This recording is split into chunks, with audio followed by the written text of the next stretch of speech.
வணக்கம். இன்னேரே.காமின் இன்றைய செய்திகள். வாசிப்பது மன்சூர்.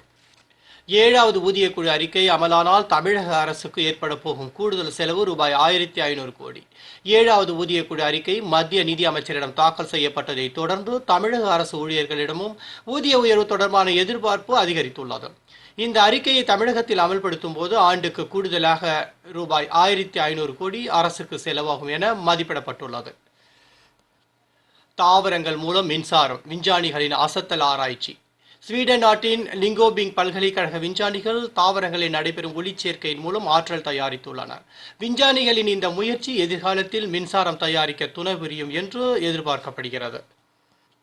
விமானம் மூலம் செம்மரக்கட்டைகள் கடத்தல். சென்னையிலிருந்து ஹாங்காங்கிற்கு விமானம் மூலம் கடத்த முயன்ற செம்மரக்கட்டைகள் பறிமுதல் செய்யப்பட்டது.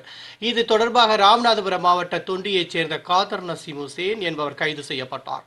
தொடர்ந்து அவரிடம் விசாரணை நடத்தப்பட்டு வருகிறது. பறிமுதல் செய்யப்பட்ட கட்டைகள் 29 கிலோ எடை கொண்டதாகவும் சுமார் 4.5 லட்சம் மதிப்புடையதாகவும் என கூறப்படுகிறது. தூய்மை இந்தியா திட்ட செயலர் விருப்ப ஓய்வு. தூய்மை இந்தியா திட்ட செயலர் விஜயலட்சுமி விருப்ப ஓய்வு பெற்றார். இது குறித்து மத்திய பணியாளர் மற்றும் பயிற்சித்துறை வெளியிட்டுள்ள செய்திக்குறிப்பில் கூறியிருப்பதாவது, வயதான பெற்றோரை கவனிக்க உள்ளதால் விருப்ப ஓய்வு பெறுவதாக விஜயலட்சுமி கூறியுள்ளார். இவருக்கு பதிலாக ஊரக வளர்ச்சித்துறை செயலர் ஜுகல் கிஷோர் மொஹபாத்ரா கூடுதலாக கவனிப்பார் என தெரிவித்துள்ளது.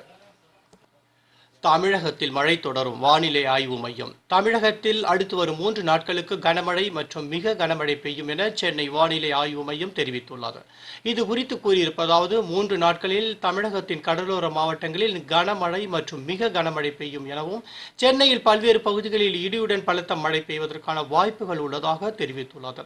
இத்துடன் இச்செய்தி அறிக்கை முடிவடைந்தன. மீண்டும் நாளை சந்திப்போம். வணக்கம்.